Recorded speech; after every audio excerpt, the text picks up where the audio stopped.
Hey, Corey. You kind of touched on it, man. Welcome to LA, first of all. But you kind of touched on it. I want to ask you about your recruiting process, leaving LA, or excuse me, leaving Green Bay.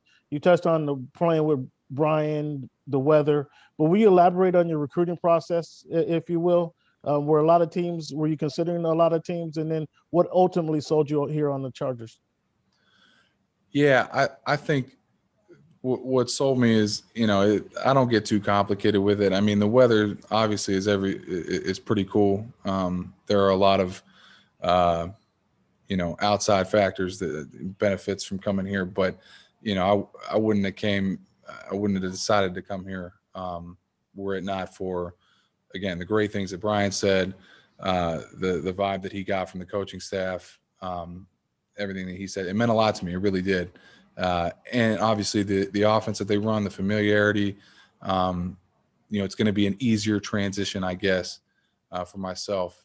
So that played a huge factor into it. But I was telling my wife, when the thing was starting to ramp up, we were talking about teams that needed centers, this and that. I'm like, look, we're going to a place that fits. Like, this is a job. Like, I'll be at the beach sometimes, but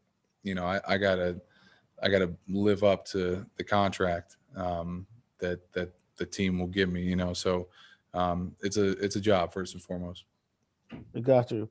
Um, Being the anchor of the offensive line, and as Joe mentioned earlier, you're going to have a lot of new moving pieces here. Um, how do you initiate that process of building chemistry and getting everybody on one page, getting on everybody on one string? Does it start with dinners? Do you go to locker room activities or weight room activities, or just on a few communications? How will you go about creating that chemistry and developing that process?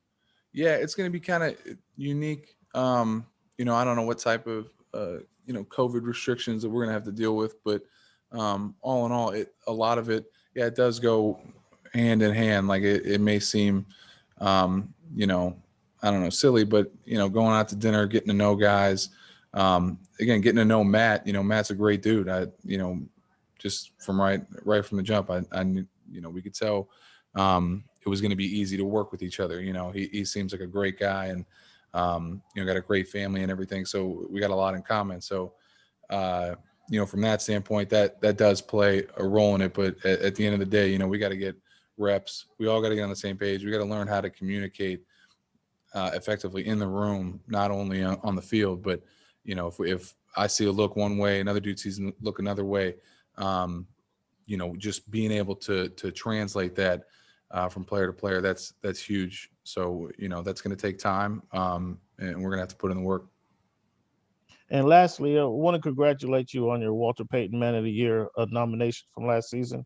And then would you please talk about why your work with court appointed special advocates is important to you? And what do you plan to do here in Southern California market?